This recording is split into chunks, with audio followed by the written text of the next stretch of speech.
नमस्कार, रोकठोक मध्ये आपलं स्वागत। मी प्रसाद काथे। काँग्रेसचे अध्यक्ष राहुल गांधी अमेठी या परंपरागत मतदारसंघाबरोबरच केरळमधल्या वायनाड इथूनही लोकसभेची निवडणूक लढतायत। वायनाड हा काँग्रेसचा बालेकिल्ला मानला जातो। राहुल यांचं हे दक्षिणायन डाव्यांना मात्र आवडलेलं नाहीये। राहुल गांधींचा वायनाडमधून पराभव करण्याचा विडा डाव्यांनी उचललाय। राहुल गांधी यांच्या समोर डाव्या आघाडीचे पी सुनीर यांचं आव्हान आहे, तर भाजपानं ही जागा मित्रपक्ष भारत धर्म जनसेना अर्थात BDJS ला दिली आहे। वर्धा इथे आज महाराष्ट्रातल्या प्रचाराला सुरुवात करताना पंतप्रधान नरेंद्र मोदी यांनीही काँग्रेसला या निमित्तानं चिमटा काढला। राहुल गांधी दोन मतदारसंघातून निवडणूक का लढवत आहेत? एकीकडे काँग्रेस भाजपा विरोधात लढताना डाव्यांची मदत घेतेय, तर दुसरीकडे वायनाडमधून डाव्यांच्या विरोधातच राहुल मैदानात का उतरले? राहुल यांच्या वायनाडमधील उमेदवारीचा अन्वयार्थ काय? उत्तरेपासून दक्षिणेपर्यंतच्या कार्यकर्त्यांना बळ देण्यासाठी राहुल अमेठी सोबतच वायनाडमधून लढतायत, या काँग्रेसच्या दाव्यात कितपत तथ्य आहे? या आणि अशा अनेक प्रश्नांची चर्चा करूयात आजच्या रोकठोक कार्यक्रमात। दक्षिणायन राहुलचं डोकेदुखी डाव्यांची।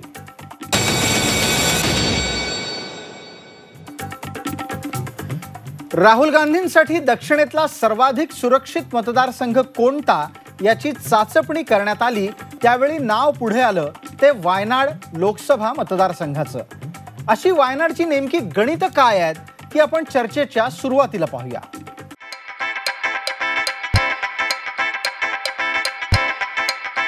केरळमधलं अत्यंत शांत सुंदर असलेलं वायनाड अचानक तापू लागलंय।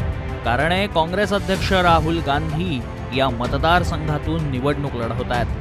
2008 मध्ये तयार झालेला हा मतदारसंघ काँग्रेसचा बालेकिल्ला राहिलाय। 2009च्या लोकसभा निवडणुकीत MIM शाहनवाज 1,53,000 इथून निवडून आले होते।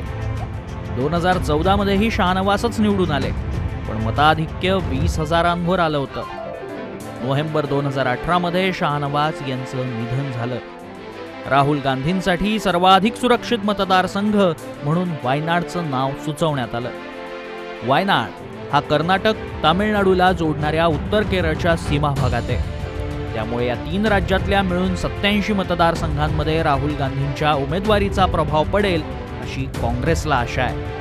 हिंदू 49.48%, मुस्लिम 28.65%, तर ख्रिश्चन 21.34% आहेत। मुस्लिम लीगचा या मतदारसंघामध्ये प्रभाव आहे। मुस्लिम लीगनं राहुल गांधींच्या उमेदवारीचं स्वागत केलंय। पंतप्रधान मोदींनी मात्र हाच धागा पकडत राहुल गांधींवर टीका केली आहे। इस बात को अब कांग्रेस भी समझ रही है कि देश ने उसे सजा देने का मन बना लिया है और इसके लिए नेता अब मैदान छोड़ करके भागने लगे हैं। जहां मेजोरिटी माइनॉरिटी में है, वहां शरण लेने के लिए मजबूर हो गए। राहुल गांधींचा पराभव करणारच असा विडा केरळचे मुख्यमंत्री P. विजयन यांनी उचललाय। राहुल गांधींनाही भाजपाचा तगडा उमेदवार असलेल्या मतदारसंघातून निवडणूक लढवायची होती। राहुल गांधींनीही डाव्यांशी थेट लढा पुकारल्याचं माकपनं म्हटलंय। केरला में वामपंथी जनवादी मोर्चा जो है वही मुख्य ताकत है, शक्ति है, और भाजपा को हराने के लिए केरल में वही काम करेगी। तो लेफ्ट के खिलाफ खड़े होने का मतलब है कि कांग्रेस पार्टी अभी जो प्राथमिकता थी उनकी कि भाजपा के खिलाफ लड़ना है, वो बात छोड़ दिया है। क्योंकि वायनाड सीट में ये एक ऐसा सीट है वहां भाजपा ना के बराबर है। राहुल गांधी यांच्यासमोर डाव्या आघाडीचे पी सुनीर यांचं आव्हान आहे, तर भाजपानं ही जागा मित्रपक्ष भारत धर्म जनसेना अर्थात BDJS ला दिली आहे। याआधी इंदिरा गांधींनी 1980 साली उत्तर प्रदेशातल्या बरेलीमधून आणि आंध्र प्रदेशातल्या मेडकमधून लोकसभेची निवडणूक लढवली होती। दोन्ही ठिकाणी त्या विजयी झाल्या होत्या। तर 1999 मध्ये सोनिया गांधींनी उत्तर प्रदेशातल्या अमेठीमधून आणि कर्नाटकच्या बेल्लारीमधून निवडणूक लढवली होती। त्याही दोन्ही ठिकाणी विजय झाल्या होत्या. आता निवडणुकीत उत्तर आणि दक्षिण अशी टोकं साधणारे राहुल गांधी हे गांधी घराण्यातले तिसरे उमेदवार ठरलेत. ब्युरो रिपोर्ट, झी24 तास, मुंबई. तर या चर्चेमध्ये सहभागी होणारे आपल्याबरोबरचे आजचे मान्यवर आहेत. डॉक्टर राजू वाघमारे, प्रवक्ता काँग्रेस, त्यांच्याच शेजारी आहेत माझ्यासोबत स्टुडिओमध्ये सुबोध मोरे, प्रतिनिधी CPM.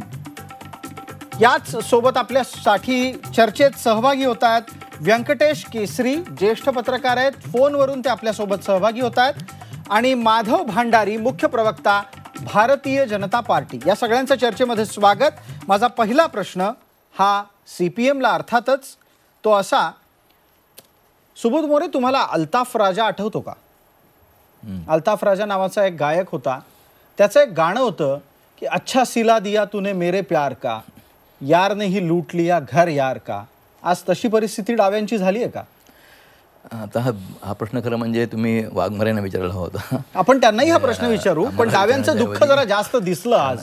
नाही, दुःख म्हणजे आम्हाला वाईट वाटलं की काँग्रेसनी किमान केरळमध्ये उमेदवारी द्यायला नको होती.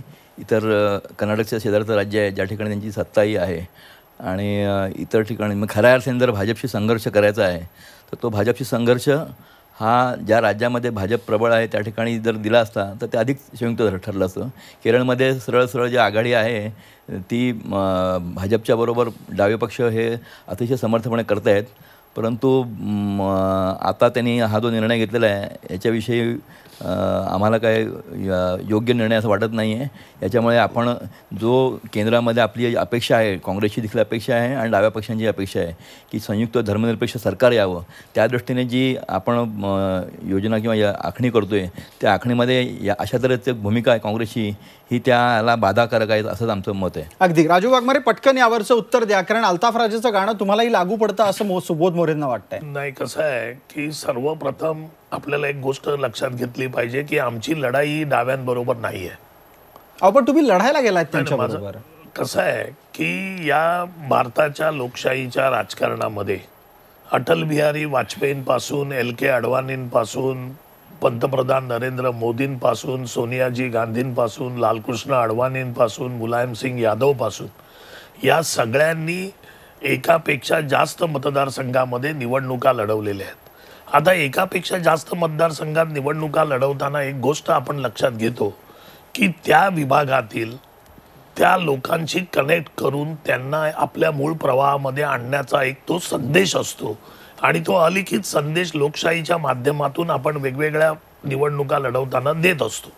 आता वायनाडचं जे आहे ते केरळ, तामिळनाडू आणि कर्नाटक याच्या बॉर्डरवर असलेलं राज्य आहे. या राज्याचा परिणाम असा आहे की हा जो मतदारसंघ आहे हा बॉर्डरवर असल्यामुळे त्या प्रत्येक बाकीच्या 2 राज्यांमध्ये या निवडणुकीचे पडसाद उठणार आहेत, आणि ज्यावेळी राहुल गांधींसारखा आमचे अध्यक्ष या उमेदवार म्हणून तिथे उभे राहणार आहेत त्यावेळी नक्कीच या 2 राज्यांमध्ये त्याचा प्रभाव पडणं साहजिकच आहे. हा आमचा हेतू. आता राजू वाघमारे, या संदर्भातला जो डाव्यांचा आक्षेप आहे ना, तो तुम्हाला लक्षात आला नाही का? तुमचं म्हणणं आपण समजू शकतो की राहुल गांधी लढायला तिथे गेले, त्याच्यामुळे आसपासच्या 3 राज्यांवर, खरं तर वायनाडच्या सीमा 3 प्रमुख राज्यांना जोडून आहेत, कर्नाटक, तामिळनाडू, केरळ, या 3ही राज्यांवर त्याचा प्रभाव होईल असा तुमचा दावा आहे. हा प्रभाव दुसरा मुद्दा आहे. मूळ मुद्दा असा आहे की तुम्ही कोणाविरोधात तिथे लढताय. जे डावे महाआघाडीत तुमच्या सोबत आहेत त्या डाव्यांना पाडण्यासाठी काँग्रेस पक्षाचा अध्यक्ष जातो, हा संकेत राजकीय राजकारणात, राष्ट्रीय राजकारणात कसा घ्यायचा? नाही, पहिली गोष्ट की हा संकेत जाण्याचा काही प्रश्नच येत नाही. आम्ही डाव्यांबरोबर महागठबंधनमध्ये आहोतच. हा प्रश्न आहे की आमच्या अध्यक्षांनी अशा प्रकारे निवडणूक लढवायची की त्याचा परिणाम दक्षिणेतल्या जास्तीत जास्त भागामध्ये त्याचा इम्पॅक्ट व्हावा. आता जर कर्नाटकमध्ये करण्याचा हेतू का नव्हता की बाबा ही जी सीमा होती ही सीमा अशी होती, त्याच्यात तो मतदारसंघ त्या पद्धतीचा, आणि म्हणून तो मतदारसंघ घ्यावा ही आमची भाषा होती. त्याच्यामुळे आमची जी लढाई आहे ती बीजेपीच्या विरोधात आहे.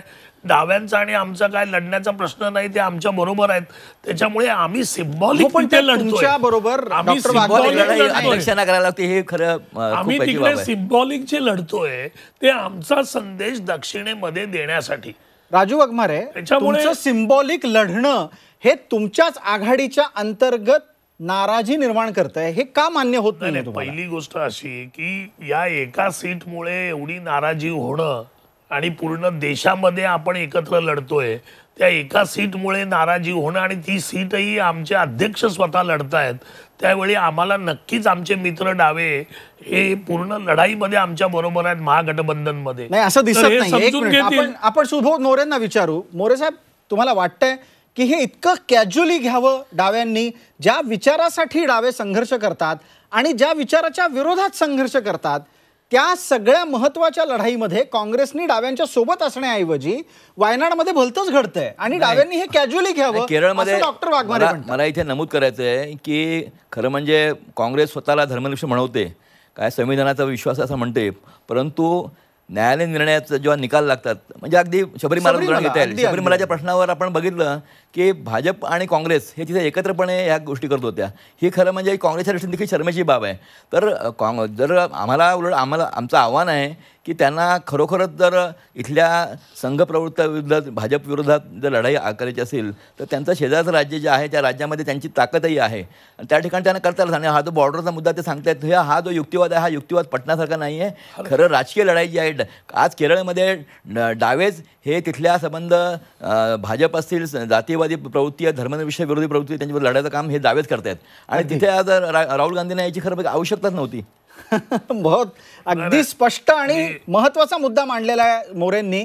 मला वाटतं डॉक्टर वाघमारे, एका महत्वाच्या विषयाची ओळख मी करून देतो. भारतीय जनता पार्टीचे मुख्य प्रवक्ता माधव भांडारी आपल्याबरोबर चर्चेमध्ये थेट जोडले गेलेत. आपण त्यांचं स्वागत करू. माधवराव, चर्चा ज्या विषयाची सुरू आहे तो विषय तुमच्यापर्यंत पोहोचलेलाच असणार. दक्षिणायन राहुलचं डोकेदुखी डाव्यांची. आणि आत्ता तुम्ही या चर्चेत पूर्णपणे सहभागी होण्यापूर्वी इथे जी चर्चा झाली त्यात सुबोध मोरे यांच्याकडून डाव्यांचं दुःख व्यक्त झालं की जी माणसं लढाईत भाजपच्या सोबत डाव्यांना अपेक्षित होती तीच उत्तरेतून उठून दक्षिणेत गेली आणि दक्षिणेत उभी राहिली ती डाव्यांच्याच विरोधात उभी राहिली. आत्ताच्या घडीला आपल्याबरोबर व्यंकटेश केसरी आहेत. मी एक प्रश्न त्यांना विचारून माधव भंडारींकडे वळणार आहे. व्यंकटेश केसरी, दक्षिणेतलं राजकारण काय होणार आहे, कसं होणार आहे ते हळूहळू उलगडत जाईल, पण राहुल गांधींच्या वागण्याचे राष्ट्रीय पातळीवर काय पडसाद उमटतात, येत्या दिवसात त्याचा काय मुद्दा बनू शकतो?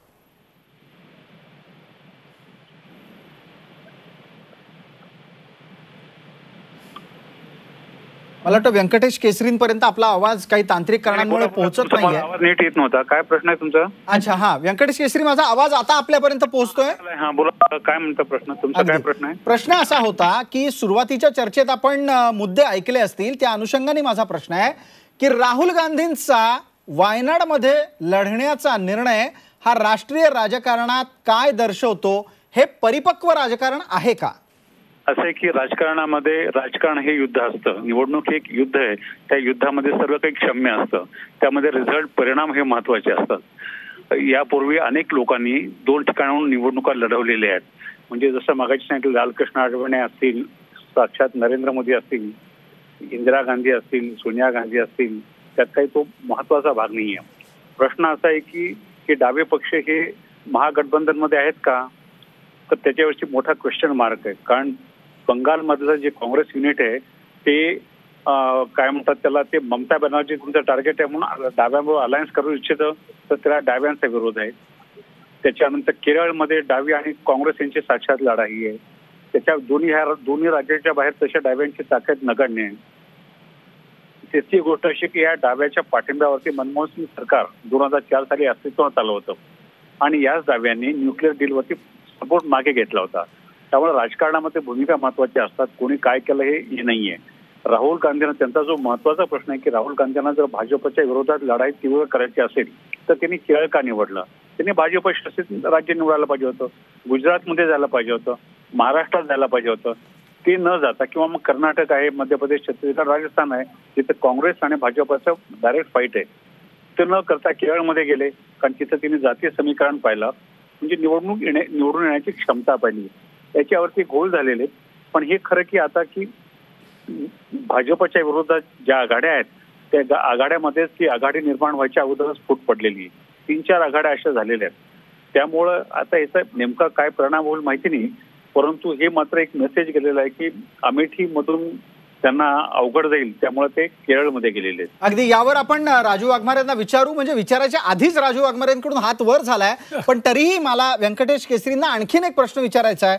व्यंकटेश केसरी, आपण आपल्या विस्तारित विश्लेषणामध्ये असं म्हणालात की वायनाडमधल्या मतांचं समीकरण डोळ्यासमोर ठेवून राहुल गांधींनी हा निर्णय घेतला असावा.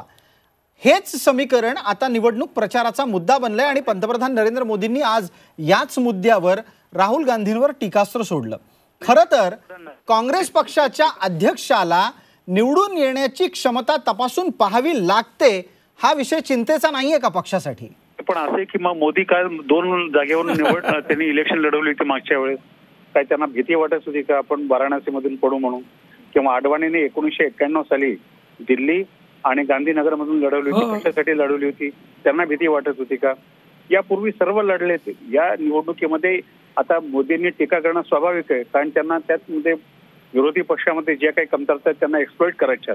पण असं बीजेपीच्या अनेक नेत्यांनी 2 ठिकाणून निवडणुका लढवल्या. त्यावेळेस अडवाणींनी काय म्हणतात रथयात्रा काढल्यानंतरची ती निवडणूक होती 1991ची. व्हीपी सिंग गव्हर्नमेंट यांना पाडलं होतं, त्यांनी सपोर्ट मागे घेतला होता आणि त्याच्यानंतर ते 2 ठिकाणाहून लढले. तर त्यामुळे मग याचा अर्थ अडवाणी कमी पॉप्युलर होते का, त्याचा खुलासा भाजपने करावा. आणि असं की याच्यामध्ये सोय ही महत्वाची असते. त्याच्यामध्ये कोणी पळून जातं, कोणी येतं. समजा राहुल गांधी एक इलेक्शन हारले म्हणून का निवडणुकीतून ते घरी बसणार का? यापूर्वी इंदिरा गांधी सुद्धा निवडणूक हारल्या होत्या. तर त्यामुळे या म्हणण्याला ठीक आहे, त्या दिवशीचे तात्कालिक तो काउंटर आर्ग्युमेंट आहे, परंतु राजकारणामध्ये 2 ठिकाणून निवडणूक लढवता येते. एक ठिकाणी कमकुवत असेल तर दुसरीकडनं ते भरून काढता येते, मेसेज देता येतो. इंदिरा गांधींनी जेव्हा मेदकमधून लढल्या तेव्हा आंध्र प्रदेश युनायटेड होतं. काँग्रेसला आंध्र प्रदेशने 1977 साली सुद्धा ताकद दिली होती, त्यामुळे आंध्र प्रदेश त्यांना घ्यायचं होतं. चिकमगलूरमधून ते लढल्या होत्या, तिथून त्या विजयी झाल्या होत्या.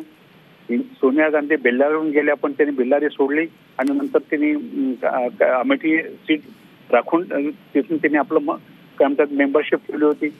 मोदींनी सुद्धा हेच केलं होतं. ते 2 बडोदा आणि वाराणसीहून लढले. अगदी तुम्ही एक जो आणखीन मुद्दा मांडलात अमेठीत मिळालेल्या आव्हानाचा, त्यावर आपण राजू वाघमारेंकडून उत्तर घेऊ. राजू वाघमारे, अमेठीतून पराभवाच्या भीतीनं वायनाडकडे कूच, अशी एक चर्चा आहे. नाही, अशी चर्चा जे करणारे आहेत एकतर ते अपरिपक्व असले पाहिजेत राजकारणाच्या भाषेत सांगायचं झालं तर, किंवा एक टीका करायची म्हणून त्यांनी ती टीका करायला पाहिजे. कारण अमेठी हा पारंपरिक मतदारसंघ आहे गांधी घराण्याचा. तिथून निवडणुका लढवून ते निवडून आलेले आहेत. त्याच्यामुळे तिथून आम्ही म्हणजे काँग्रेसच्या अध्यक्षांनी जर दुसरीकडे निवडणूक लढवली तर ते घाबरून गेले. आणि मग मोदींनी जेव्हा 2 ठिकाणी लढवली किंवा अडवाणीजींनी लढवली किंवा अटल बिहारीजींनी लढवली, अटल बिहारीजींनी तर एकदा 3 ठिकाणाहून निवडणूक लढवली होती. त्यांनी बलरामपूरवरून लढवली होती, मथुरेवरून, लखनौवरून. 2 ठिकाणी डिपॉझिट गेलं, एका ठिकाणी डिपॉझिट गेलं, एका ठिकाणी 3rd पोझिशनवर होते, एका ठिकाणी निवडून आले. म्हणजे याचा अर्थ अटल बिहारी वाजपेयी घाबरले का? नाही, राजकारणाचे हेतू संदेश देणं, ज्या पद्धतीने काम करणं, या वेगळ्या गोष्टी आहेत. अगदी. आता या निमित्तानं आपण माधव भंडारींना चर्चेत सहभागी करून घेऊ. माधवराव, आपण चर्चेत थोडेसे उशिरा आला आहात, तरी पण वेळ मर्यादेपोटी मी आपल्याला या सेगमेंटमध्ये मर्यादित वेळ देतोय. आपण सर्वप्रथम या गोष्टीवर बोला की 2 ठिकाणी निवडणूक लढवणं हा काही फार मोठ्या राजकारणाचा भाग नाहीये, पण अमेठीतला पराभव आणि वायनाडकडे कूच आणि डाव्यांच्या वर केलेलं शरसंधान, या सगळ्यावर तुमची भूमिका स्पष्ट करा. असं आहे की 2 ठिकाणाहून निवडणुका लढवण्यामध्ये काही गैर नाही. फक्त कुठल्या परिस्थितीमध्ये 2 ठिकाणी निवडणुका लढवण्याचा निर्णय घेतला जातो याच्यावरती त्याच्याबद्दलचे केलं जाणारं भाष्य, केली जाणारी टीका टिप्पणी होते. वाघमारे साहेबांनी अटलजींचं उदाहरण दिलं. ज्या वेळेला अटलजींनी 3 ठिकाणून निवडणूक लढवली त्यावेळेला आमच्याकडे उमेदवारच नसायचे, त्यामुळे आम्ही त्यावेळेला अटलजींनी 3 काय त्यांना 10 ठिकाणी सुद्धा लढवावी लागली असती. पण 1984चं मी अटलजींचं उदाहरण देतो की इंदिराजींच्या हत्येनंतर जे वातावरण देशामध्ये तयार झालं होतं त्याच्यामध्ये आणि ग्वाल्हेरमध्ये माधवराव शिंदे निवडणूक लढवतील हे चित्र स्पष्ट झाल्यानंतर अटलजींना अनेकांनी आग्रह केला होता की तुम्ही 2 ठिकाणाहून निवडणूक लढवा, पण अटलजींनी ते नाकारलं. ते म्हणाले की माझ्या परंपरागत मतदारसंघामध्ये मी हरण्याची भीती बाळगून जर मतदारसंघ बदलला तर तो माझ्या मतदारांशी द्रोह ठरेल, मी ते करणार नाही. आणि अटलजींनी पराभवाला सामोरं जाणं पसंत केलं, पण त्यांनी 2 ठिकाणी निवडणूक लढवली नाही. पण आत्ताच्या घडीला वायनाडच्या संदर्भातलं आपलं म्हणणं काय आहे? कारण आपल्याला जाहिरातीची वेळ जवळ येते माधवराव. सांगतो. गांधी घराण्याचा अमेठी हा परंपरागत मतदारसंघ आहे असं जर तुम्ही वर्षानुवर्ष सांगता, तिथून वर्षानुवर्ष खानदानातले लोक वेगवेगळ्या वेळेला निवडून येतात, तर मग आता पळून जाण्याची वेळ का आली हा प्रश्न स्वाभाविकपणे पडतो. आणि मग वायनाडच का, याची कारणं आणखीन आहेत. वायनाड हे डाव्यांसाठी जसं एक डाव्यांना बिचकवण्याचं एक काम जसं झालं, तसं वायनाडची निवड करण्यामागे अत्यंत धर्मांध प्रवृत्ती आहे, हेही लक्षात ठेवलं पाहिजे. आणि धार्मिक भूमिकेतून वायनाडची निवड केली आहे. मग जर निवडायचंच होतं तर कर्नाटकात का नाही गेले? कर्नाटकात त्यांचं राज्य, नांदेडमध्ये का नाही आले? नांदेड त्यांचा बालेकिल्ला आहे. अगदी माधवरावांच्या या मुद्द्यावर राजू वाघमारेंचं पटकन उत्तर घ्यायचं आहे, कारण आपल्याला जाहिरातीचा ब्रेक घ्या अशी वारंवार सूचना होतीये. राजू वाघमारे कृपया 30 सेकंदात. कसं आहे, वायनाडची धार्मिक मोदींनी ज्यावेळी वाराणसी निवडलं त्यावेळी त्याच्या पाठीमागे धर्मांध वृत्ती होती असं जर आम्ही म्हणालो की त्याच्या पाठीमागे गंगा आहे, वाराणसी आहे, हिंदू तीर्थक्षेत्र आहे, तिकडून मी निवडून आलं पाहिजे, ह्या सगळ्या गोष्टी दाखवायच्या आहेत आणि म्हणून हिंदू मतांचं पोलरायझेशन करायचं, ही मोदींची त्यावेळची भूमिका होती. मग हे जर आम्ही असं म्हणालो तर मग ते कसं चालेल? त्याच्यामुळे आम्ही जे केलेलं आहे ते धर्मांध आहे. पण जे BJP करते किंवा मोदीजी करतात, आता मोदीजींनी वास्तविक हे बोलता कामा नये, कारण ज्यावेळी तुम्ही स्वतः तसे वागलेले आहात त्यावेळी तुम्हाला काय नैतिकता आहे राहुल गांधींवर टीका करण्याची? अगदी राजू वाघमारे, या संदर्भातली चर्चा आपण पुढे नेऊच, पण फक्त जाता जाता एक छोटीशी आठवण. जानवेधारी हिंदू केरळमध्ये जाऊन मुस्लिम आणि ख्रिश्चन हे हिंदूंपेक्षा एकत्रित जास्त असतात, तिथे धर्माचं आणि मतांचं ध्रुवीकरण करू पाहतोय का, या संदर्भातली चर्चा रोखठोकच्या पुढच्या भागात. नमस्कार, रोखठोकच्या या दुसऱ्या भागात आपलं स्वागत. आपण चर्चा करतोय राहुल गांधींच्या दक्षिणायनाची आणि त्याचबरोबर डाव्यांना झालेल्या डोकेदुखीची. आपण माधव भंडारी यांच्याकडे थेट जाणार आहोत. माधव भंडारी, आपण सुरुवातीला जाती आणि धार्मिक ध्रुवीकरणाचा मुद्दा मांडलात. हाच मुद्दा पंतप्रधानांनी आज वर्ध्यात झालेल्या सभेतही मांडलाय. तुमच्यासाठी आता जाती धर्माच्या आधारावर ध्रुवीकरण हे घडवून आणायचं आहे का ते दुसरं कोणी घडतंय ते प्रचारात मांडायचं आहे? आम्ही अशा तऱ्हेच्या कुठल्याही ध्रुवीकरणाचा प्रयत्न केला नाही, पूर्वी केला नाही, आताही करत नाही.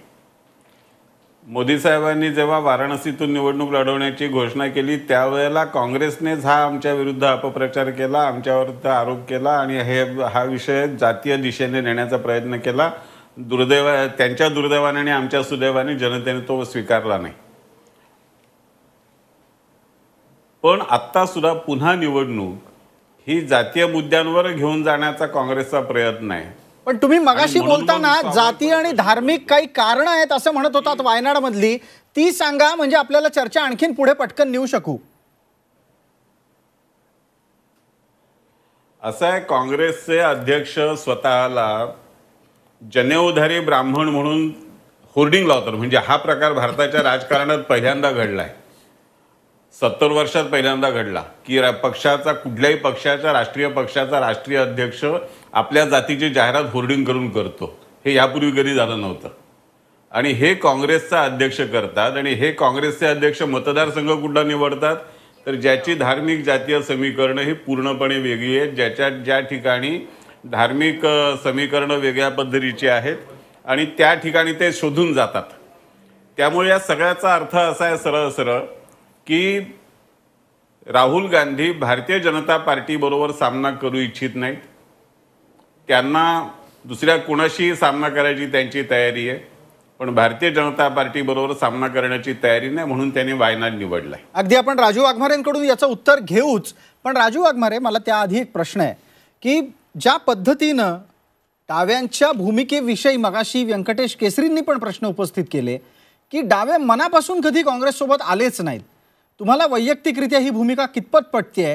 आणि दुसरी गोष्ट, राहुल गांधींच्या संदर्भातले जे आक्षेप माधव भंडारींनी मांडले त्याची उत्तरं तुमच्याकडून हवी आहेत, अर्थात ती अपेक्षितच आहेत. कसं आहे की डाव्यांबद्दल व्यंकटेश केसरी साहेब जे म्हणाले ते त्यांचं पर्सनल किंवा त्यांचं ऑब्झर्वेशन असू शकतं, ते ज्येष्ठ पत्रकार आहेत. पण आमची भूमिका डाव्यांबरोबर नेहमी चांगली राहिलेली आहे. आम्ही त्यांना आमच्या महागठबंधनचे साथीदार आम्ही त्यांना समजतो आणि आम्ही एकत्र बीजेपीच्या विरोधात लढतोय.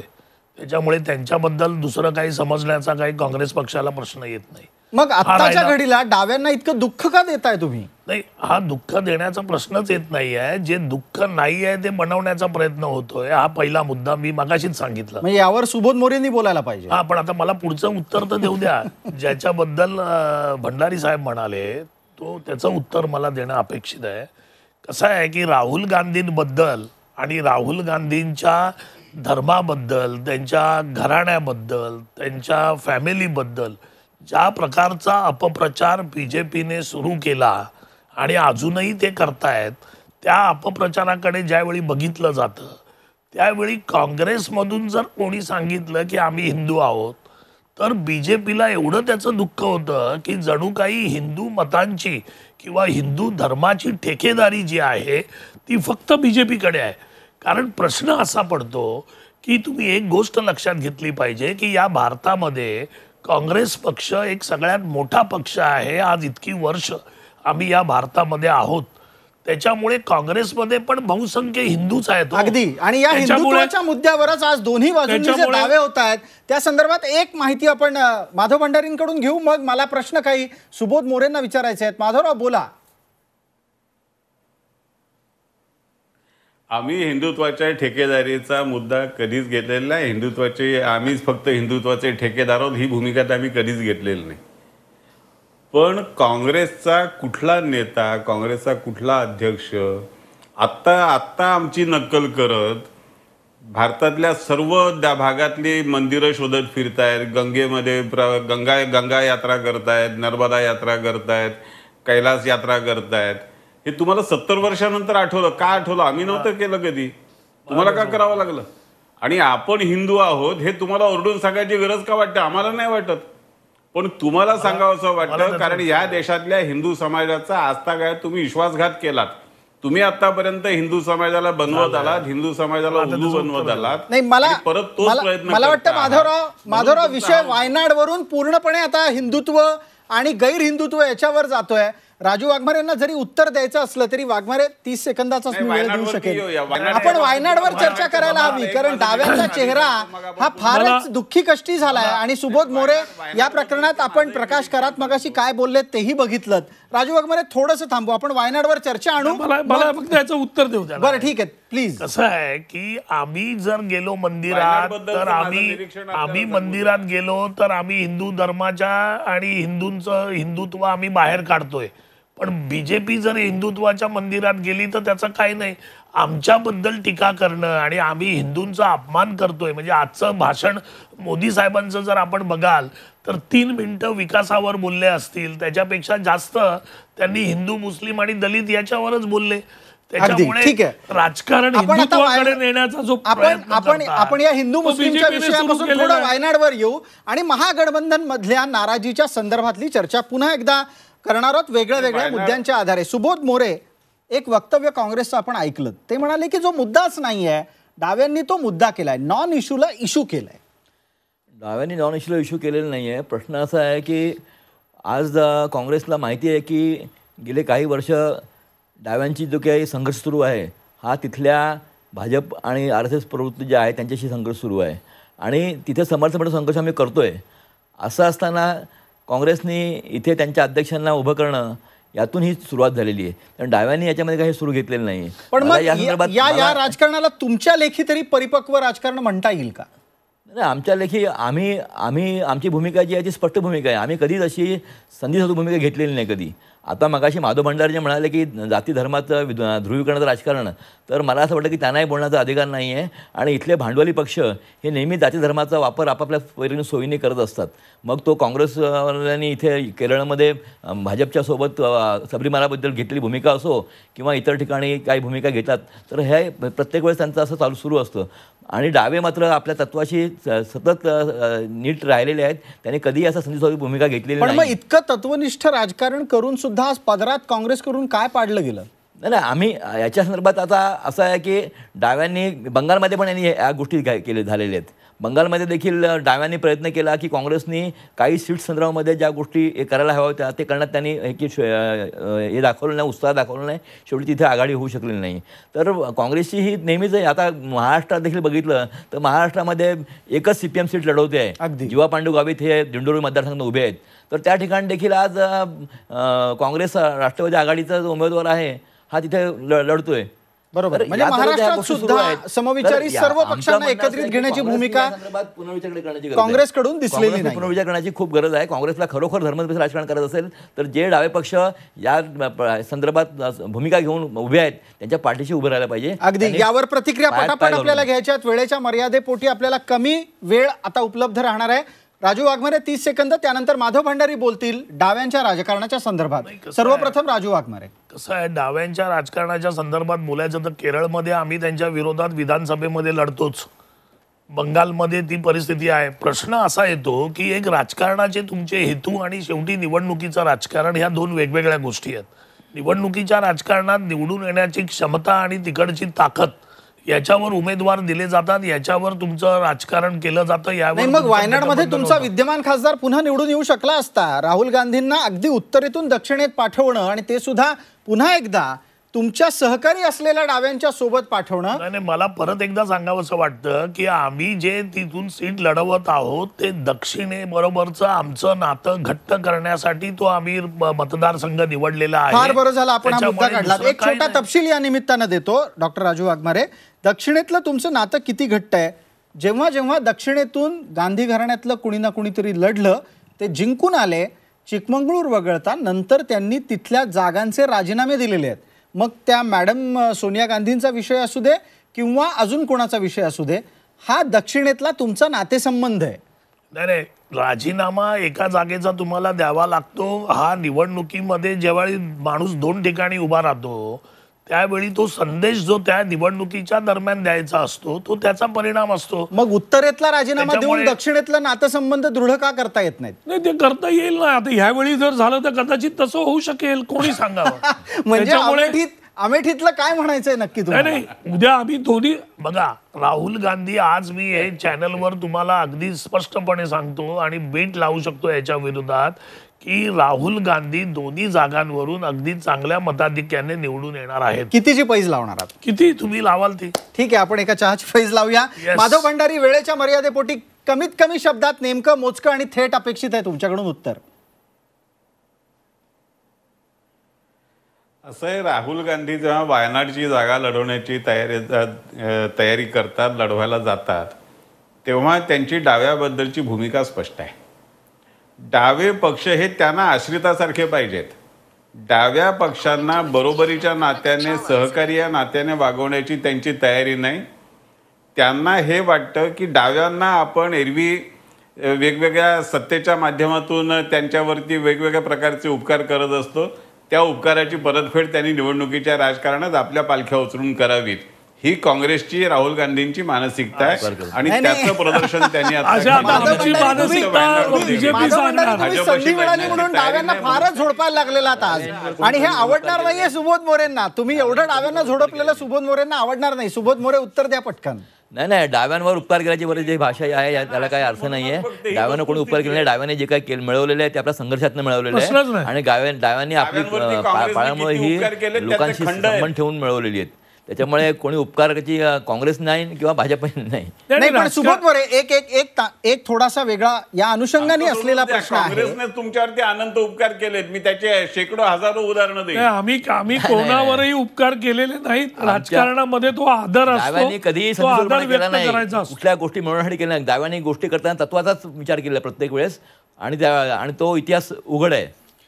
आता या अनुषंगाने मग पुढचा प्रश्न, सुबोध मोरे, जर समजा आत्ताच्या घडीला राहुल गांधींची भूमिका ही तुम्हाला वेदनादायी वाटती आहे, तुमच्यासाठी तुमच्या स्थानिक नेतृत्वाकडून केली गेलेली घोषणा महत्त्वाची आहे की आम्ही राहुल गांधींना निवडणुकीतून पराभूत करू, असं डावे खुलेआम केरळच्या स्थानिक पातळीवरून सांगतायत. जेव्हा निकाल लागतील नंतरच्या राजकारणात याचे पडसाद दिसतील का तुम्ही झालं गेलं विसरून जाणार आणि पुन्हा एकदा सोबतीसाठी तयार होणार आहात? आमचा प्रयत्न हा देशातला आत्ता तरी भूमिका आमची स्पष्ट आहे की या देशातलं धर्मांध राजकारण हे संपलं पाहिजे. या देशातले जातीवादी पक्ष असतील, भाजपचं राजकारण असेल किंवा NDAचं राजकारण असेल, हे राजकारण संपलं पाहिजे आणि त्यांचा पराजय केला पाहिजे, ही आमची भूमिका आहे. आणि निवडणुकीनंतर देखील आमची तीच भूमिका राहील की त्या दृष्टीने कशी तऱ्हेचा आघाडी करता येईल हा प्रयत्न आमचा राहणार आहे. म्हणजे थोडक्यात निवडणुकीनंतरही डावे काँग्रेस सोबतच राहणार आहेत. राहुल गांधींनी केरळात येऊन डिवचल्यानंतरची सुद्धा काही प्रतिक्रिया उमटणार नाही. प्रतिक्रिया आम्ही देतोच आहेत ना. आम्ही निवडणुकीत का माघार घेत नाही, तिथे आम्ही निवडणूक लढवत आहोत. आणि केवळ तिथेच नाही तर ज्या ज्या ठिकाणी आम्हाला संघर्ष लढता येईल त्या ठिकाणी निवडणूक लढवत आहोत. त्यामुळे आम्ही तसा कुठलाही कॉम्प्रोमाइज कुठल्याही प्रकारे केलेला नाही. परंतु आम्हाला असं आजच्या घटकेला असं वाटतं की या देशातलं जे धर्मांध राजकारण जे आहे, ज्या राजकारणामुळे पूर्ण संविधानिक मूल्य धोक्यात आलेली आहेत, तर ते राजकारण संपूर्ण दृष्टीने जी काही आघाडी बनेल त्या आघाडीला आपल्याकडनं मदत व्हायला हवी आणि डावे पुरोगामी पक्ष त्या दृष्टीने प्रयत्न करतील. अगदी. माधव भंडारी, या संदर्भात आपली भूमिका? असं आहे की आत्ता जरी डाव्यांचे केरळमधले लोक काही बोलत असले तरी सुद्धा जेव्हा यांचे बाहेरचे सूत्रधार यांना सूचना देतील त्यावेळेला हे सगळे निमूटपणे राहुल गांधींना निवडून आणायला मदत करतील. ते काही राहुल गांधींना पाडत बिडत नाहीत. त्यांच्यावरती स्थानिक संघटनेचं मत काही जरी असलं तरी त्यांचे सूत्रधार बाहेर आहेत. सूत्रधारांच्या भेटीगाठी राहुल गांधींनी पूर्वीच केल्या. मानस सरोवराच्या कैलासच्या यात्रेच्या निमित्ताने केल्या आहेत. डोकलामच्या संघर्षाच्या वेळेला चीनच्या वकिलातीमध्ये जाऊन केल्या आहेत. बाकी सगळ्या पद्धतीने राहुल गांधींनी ती बांधणी करून ठेवली आहे. त्यामुळे ह्यांच्या बोलण्यामध्ये काही अर्थ नाही. हे शेवटी मग माधव भंडारी, तुम्ही एक प्रकारे हे भाकीत वर्तवत आहात की वायनाड मधून राहुल गांधी निवडून येत आहेत. मग आताच्या घडीला अमेठीत काय होणार आहे हेही सांगून टाका. अमेठीमध्ये काय होणार हे राहुल गांधींना कळलंय म्हणून तर ते डाव्यांच्या मदतीने तिथे जाऊन उभे राहिलेत. म्हणजे याचा अर्थ वायनाड मधली लढाई ही नुरा कुस्ती आहे का? वायनाड मधली लढाई ही पूर्णपणे नुरा कुस्ती आहे. ठरवून केलेला हा प्रकार आहे आणि त्याच्यामध्ये राहुल गांधींना भारतातून अन्य कुठूनही निवडून येण्याची आशा वाटत नाही म्हणून ते तिथे गेले. ठीक आहे, हा तुमचा आक्षेप डाव्यांनाही मान्य नाही आणि काँग्रेसवाल्यांनाही मान्य नाहीये. दोघांकडून उत्तर घेणार आहोत. 1-1 मिनिटाचा वेळ प्रत्येकाला. नाही, त्यांना मान्य करताच येणार नाही ना, कारण हे जाहीरपणे थोडंच मान्य करणार आहे. कसं आहे, ठीक आहे, आपण आपल्याला मर्यादा वेळेची राजू वाघमारे अगदी थोडक्यात. आम्ही देशामध्ये या बीजेपीच्या विरोधात, जातीयवादाच्या विरोधात आम्ही लढत आहोत आणि ही लढाई आमची पूर्ण देशामधली आहे. त्याच्यामुळे त्यांना घाबरण्याचा काही प्रश्नच येत नाही. ज्यावेळी आमचे काँग्रेसचे अध्यक्ष अगदी सभेत सांगतात की चौकीदार चोर आहे, त्याच्यामुळे घाबरण्याचा प्रश्न येत नाही. आम्ही ती लढाई पूर्णपणे लढत आहोत आणि अमेठीमधून आणि वायनाडमधून दोन्ही ठिकाणी आमचे काँग्रेसचे अध्यक्ष राहुल गांधी हे जास्तीत जास्त मताधिक्याने कसे निवडून येतील ते आम्ही बघणार आहोत. ठीक आहे, सुबोध मोरे यावर उत्तर द्या. वायनाडमधून राहुल गांधी जिंकणार की नाही जिंकणार? राहुल गांधी तिथून जिंकणार नाहीत. डावे उलट आता अधिक जोशात काम करणार आहेत आणि ते त्या तऱ्हेने त्यांनी घोषणाही केली आहेत. मग केरळचे मुख्यमंत्री विजयन असोत किंवा प्रकाश करात पॉलिट ब्युरो सदस्य, त्यांनी देखील या संदर्भात भूमिका स्पष्ट केलेली आहे. आणि एकदा भूमिका स्पष्ट झाली की डावे त्या संदर्भामध्ये कुठल्याही प्रकारचा मग काँग्रेसचा उमेदवार कोणी आहे, अध्यक्ष आहे का कोण आहे हे पाहत नसतात आणि त्या तऱ्हेने आमचे कार्यकर्ते कामाला लागलेले आहेत. अगदी धन्यवाद. आपण ही भूमिका मांडली त्याबद्दल. थोडक्यात डाव्यांच्या लेखी वायनाडमधून राहुल गांधी जिंकणार नाहीत, उजव्यांच्या लेखी अमेठीतून राहुल गांधी जिंकणार नाहीत. राहुल गांधी जिंकणार कुठून याचं उत्तर 23 मेला मिळेल. तेव्हा आपण सगळेजण या चर्चेत सहभागी झालात त्याबद्दल मनपूर्वक आभार. जाता जाता राजकारणात 2 ठिकाणी निवडणूक लढवणं नवीन नाही. यापूर्वीही अनेक दिग्गजांनी 2 मतदारसंघातून निवडणुका लढवल्या आहेत. हे जरी खरं असलं तरी राहुल गांधींनी आता अमेठी सोबत वायनाडमध्येही रिंगणात उतरण्याची घोषणा करत एक नवी खेळी केली आहे. या खेळीचा काँग्रेसला फायदा होतो की तोटा, यावरच ही खेळी योग्य की अयोग्य हे ठरणार आहे. आज रोखठोकमध्ये इतकंच. ताज्या बातम्यांसाठी पहा झी 24 तास. रहा एक पाऊल पुढे.